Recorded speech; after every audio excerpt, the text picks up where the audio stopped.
We offer our pain to the Lady of Loss, that she may truly know her faithful.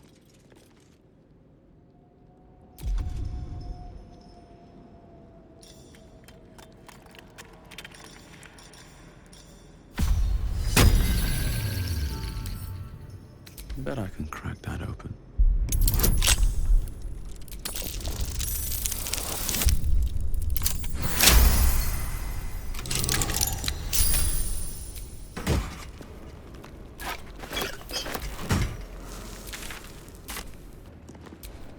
I've got a long road ahead.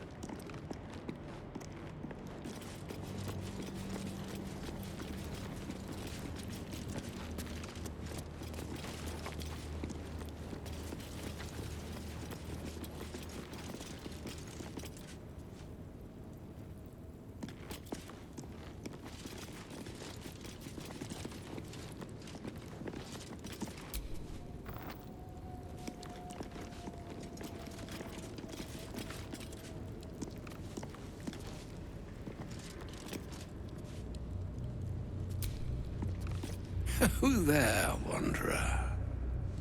Stay thy course a moment to indulge an old man. Elminster? The very same, Gale. And a fair bit miffed he is, too, finding himself forced to expose his best pair of boots to so many miles of country road on your behalf. Endure an hour's worth of exposition to my presence, and you may well come to consider a different sort of honorific with which to chronicle the occasion. But until then, your sentiment is well received. Yes. Be that as it may, you said you came all this way on my behalf, did you not? For what purpose? I was bid to spare neither time nor my own self to find you. She sent me, Gale. You know of whom I speak. But why? Out with it, Elminster. Please. Young man, has your sojourn away from Waterdeep washed away your decorum as well as your patience? Nigh a 10-day I've gone without honest fare, worthy of the name. Drank naught, but what the sky entitled my thirst. Why, some bread, cheese, and a cup of wine would appear unto me a feast. Surely you won't begrudge me a mite of rest and repast before I get out with it?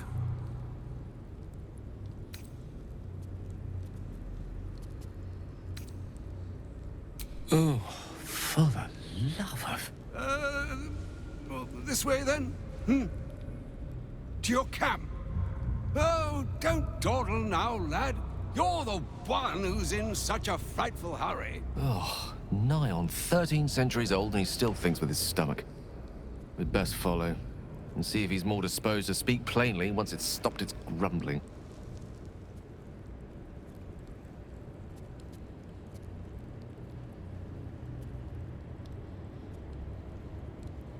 A wise choice. Better to indulge your curiosity than Elminster's appetite.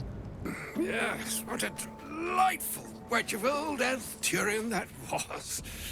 Doesn't do to parley on an empty stomach, you know. Makes one's words frivolous when they should be grave. Plenty to digest, after all. A good deal to stew over, if you will. Words ladled with import should be savored so as to better absorb their meaning. Wouldn't you agree? Elminster! Right. You see,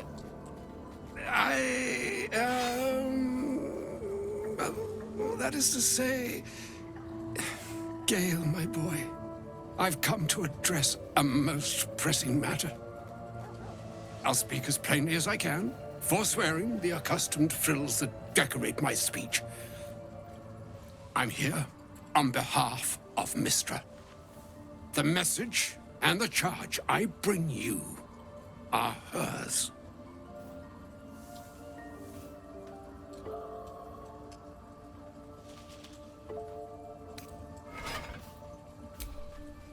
Thank you for that most considerate reminder. You know where you went wrong, Gale. No, we needn't dwell on that here and now. But even so, you're to be given a chance of redemption. Mistra would consider forgiveness.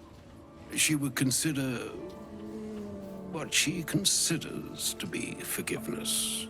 Mistra is aware of the misadventures that have befallen you both. She knows of your strife with the Absolute, that most insidious of evils.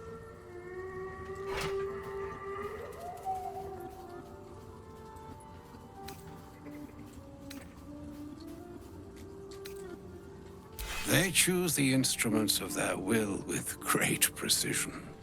Sometimes the single drops we think we are do not realize what waves we are building up to be.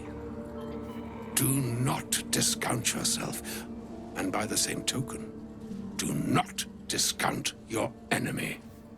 You must know that the Absolute is more dangerous than you can possibly conceive. It threatens all who live, even those who are undying. It threatens the gods, the weave, the very fabric of the universe itself. That is why I have come here to charge you, Gale, with its destruction. It is Mistra's belief that only you can.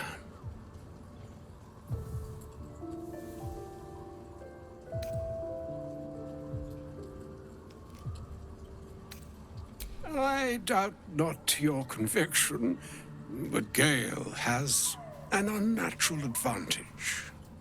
The orb. Precisely. Mistra has granted me the power to stop the clock, as it were, on the orb's rush to overpower you. Instead, you will be able to unleash its lethal combustion at will. Interesting. This could be help, or hindrance. We shall have to see. You must find the heart of the Absolute, whatever that may be, and use yourself as the catalyst that will burn it from this world.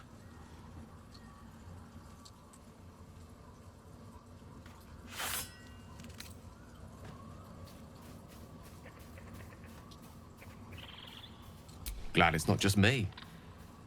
It brings me no pleasure saying this, my friend, but such is Mistra's will. Yours must be the sacrifice that will undo the Absolute, and for your sacrifice you will be redeemed. Such is Mistra's promise. With that, I've said my sorry piece, and need only bestow unto thee the charm I was bid. Mina hastra mistraril Italion thras annas dithra.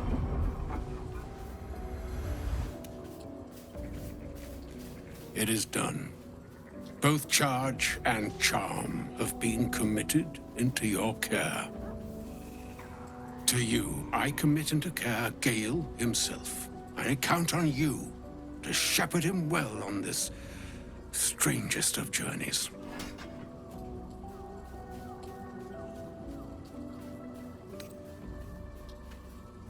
Or some other fortune altogether. Like moons make swell and wane the nescient seas, so too the sky-strewn gods ordain the tidal fates of mortal days. And yet, an ocean born in lonely hours, come ebb, come flow, come all that is beyond the breadth of our dominion. Be a moon unto yourself. Even the waves of fate can break upon the shores of will.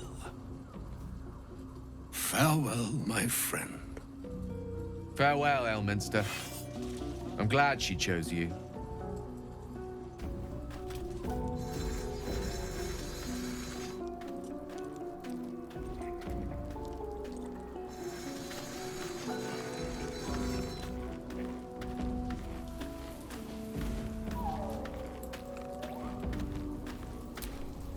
There's something I need to say. Something important. Can you spare a moment? First, a parasite prods at our heads, then the shadows close in. More than ever, we need each other's trust. And I fear I've been less than honest.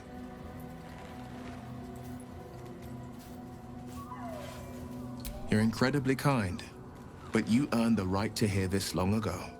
The man I call father is Ulder Ravengard, a Grand Duke of Baldur's Gate. Grand Duke Ravengard, one of Baldur's Gate's most influential and beloved figures. Every Baldurian knows his name. I should have said sooner, but our relation was no matter of pride, not least for him.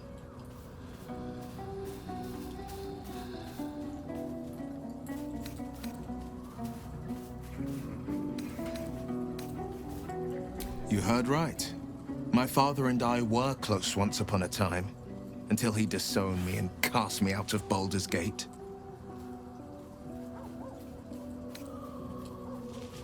You still deserve to know. There is more to me than infernal power and pacts. My story is one of two men. The Blade of Frontiers, a man hunting the fiends who prey on the weak and claw at the coast. And Will Ravengard, a memory of a memory. A man who belongs to the past. I wanted you to know the Blade, not the shadow he left behind.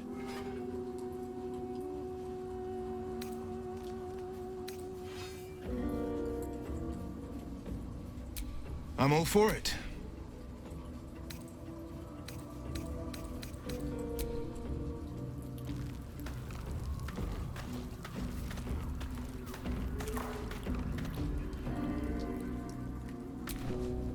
I can't believe Mistra actually expects Gale to just sacrifice himself like that.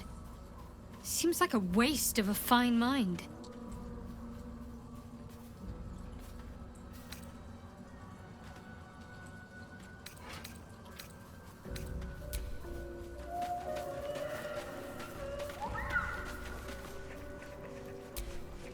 An audience with Elminster is never less than memorable. I'd have hoped to introduce you to him in less dire circumstances. But those are hard to come by these days.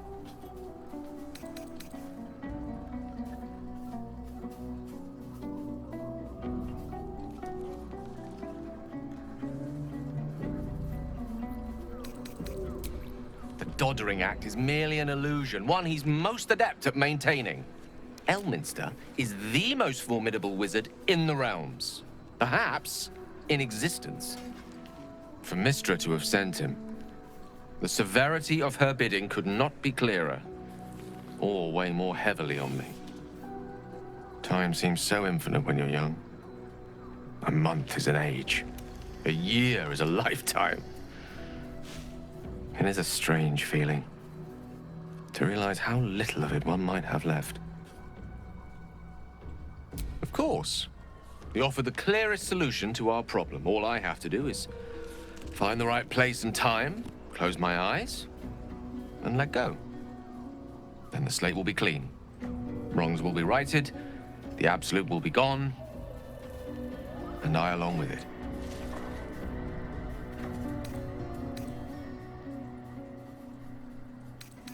I had no doubt I could rely on you. That remains ahead of us for now. The heart of the Absolute must be discovered before I can stop its beating. Then I suppose there is nothing more to be done but find the heart of the Absolute and stop its beat. I can't believe Mistress demanding Gale sacrifice himself to destroy the Absolute. It's just a waste of a perfectly good cult that we could be controlling.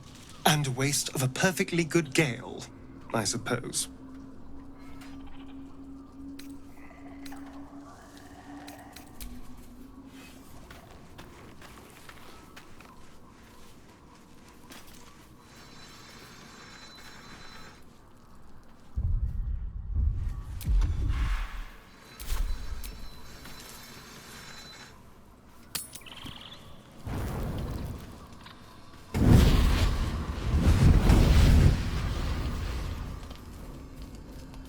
Playtime's over, pet.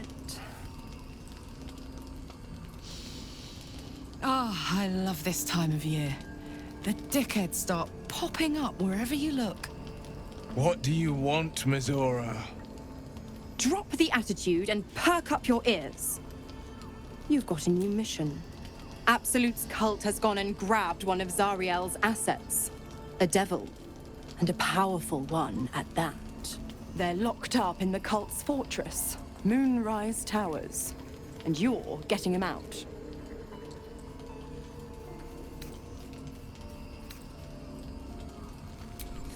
Will, your playmate's wasting precious time. Let's see about getting his priorities fixed. Clause Z, Section 13.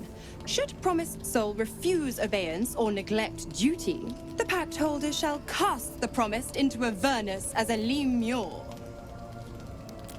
I'll make it simple. Will fails or refuses, and he turns to a thick blob of stink flesh and sinks to Avernus. Now, be a good boy and play fetch, pup, or you'll spend an eternity sizzling in the hells. Mizora's words may be flippant, but they are tinged with desperation. She cannot afford for Will to fail this mission. This may be your best chance to negotiate Will out of his pact. Oh, and what condition is that? Your mind links with Will's, drawn in by his increasing panic. What are you doing?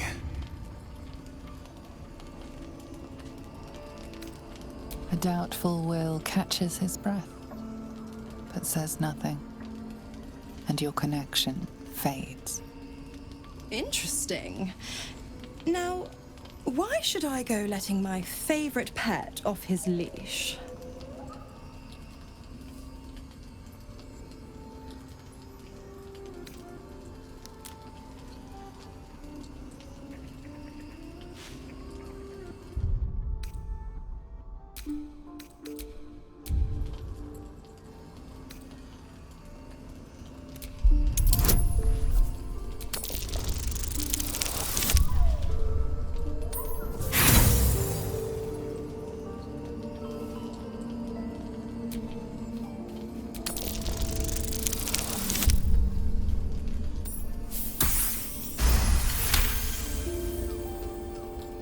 Incredible.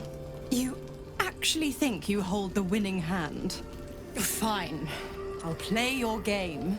But I amend the pact once the mission's done, not before. Clause F, Section 9. Soulbinder shall bestow reward or favor only upon soul bearer's fulfillment of related obligation. Now, to Moonrise, pet. And do mind the shadows. They've been especially hungry.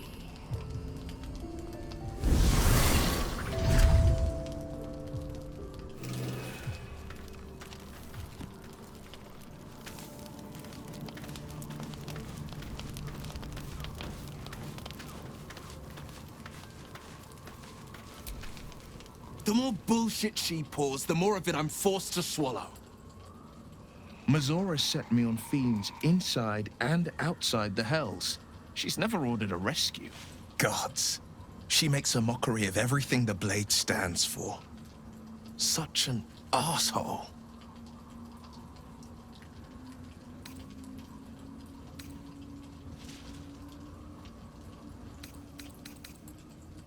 Thank you for sticking your neck out for me. I mean it, but can already feel her scheming. She won't let me go without a fuss. Trust me on this. The same thought crossed my mind. I am only to hunt the infernal, the demonic, and the heartless. But nowhere was it stated that I can't help one. Either we find it, or I'm made a mindless blob clawing at demons on the front line of the blood war.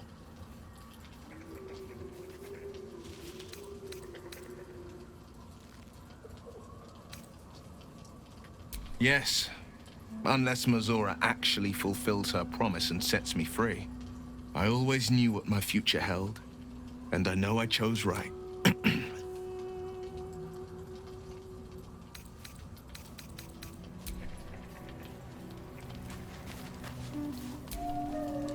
God damn it! Why did it have to be Mazora? Why did it have to be Zariel? We're supposed to risk our necks to get one of her assets? What if it's a runaway like me? Or something far worse?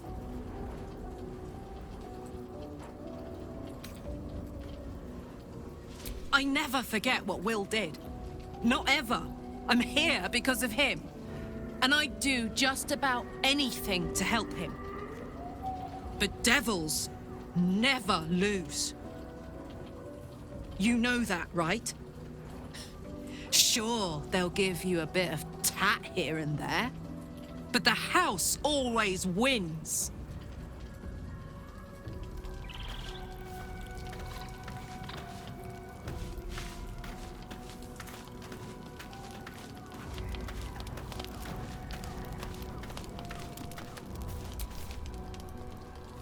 This dark land must be filled with the broken, the beaten, the desperate. The perfect preying ground for a devil who offers a way out for those who sign on the dotted line. I hope we end up seeing our friend Raphael down here somewhere.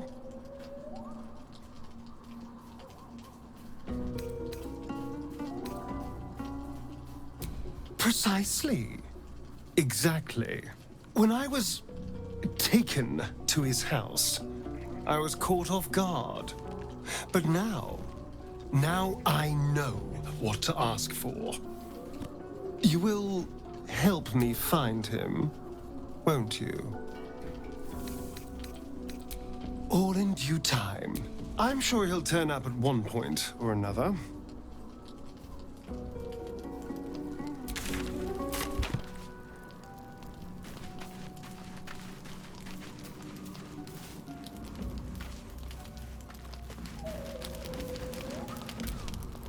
Elminster. Even the Githyanki have heard tell of the Sage of Shadowdale. Some of his works have been translated to Tirsu. That doesn't mean his every word carries wisdom, however. Near as I can tell, Mystra demands Gale's faith, but holds no faith in him. Why else would she demand Gale sacrifice himself, and perhaps so many others? Does she not think he can destroy the Absolute with his own immense talents? Does she not know the mighty company that he keeps? Demanding Vlaakith may be, but she acts for the good of the Githyanki people. Mystra is concerned only for herself. Perhaps he'd find forgiveness in a fiery death. But I can't help but wonder why he'd want it at all.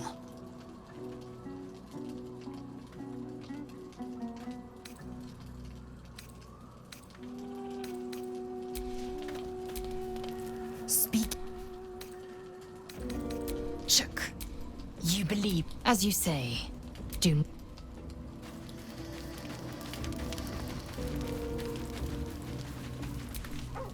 A shame my first brush with the famed Elminster couldn't be a tad more optimistic. Listen, I might invoke the Triad from time to time, appeal to Helm, but I'm no man of faith. Not like Gale. I don't know what drives a man to consider his own death, among countless others, to be an appropriate exchange for his goddess's forgiveness. To me, it all sounds like nonsense. The faith that matters most is that which you hold in yourself, in the ones that most matter to you. Big Bomb be damned. Gale's got everything he needs to defeat the Absolute already. Talent, nerve, and powerful allies at his side. I hope he'll come to see that. That's the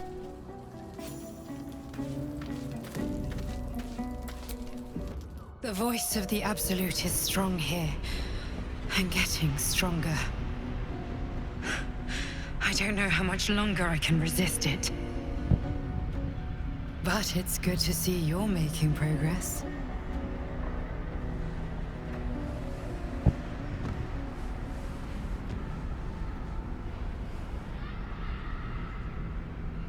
You took an unexpected route here. You did a brave thing, saving those people in the grove.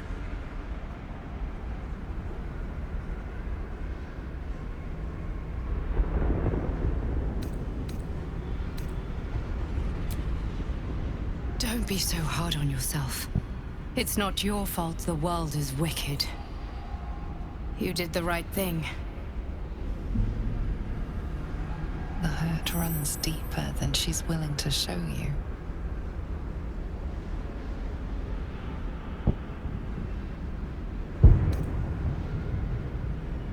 Yes. Yes, I am. It just doesn't stop. We are being bombarded by waves of telepathic energy. Wave after wave with hardly a breath between them.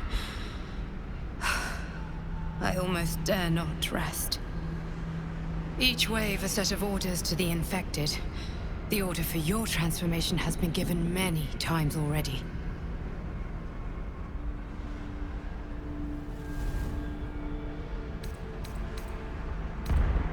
There is no doubt.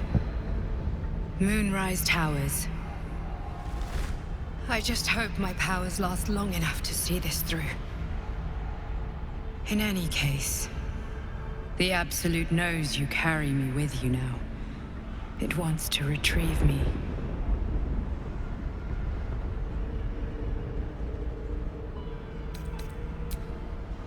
Yes.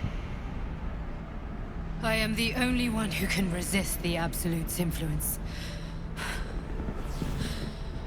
Hence its fear of me, its desperation. Unfortunately, that also means it is dedicating more and more resources to my retrieval. The task ahead is monumental, but we're all that stands between victory for the Absolute and freedom for all. This is not just about you and I anymore.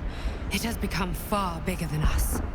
You must infiltrate Moonrise Towers, discover the secrets of the Absolute, and put an end to it. So we can finally be free. Now I must rest. And you must carry on. Do not let my efforts be in vain.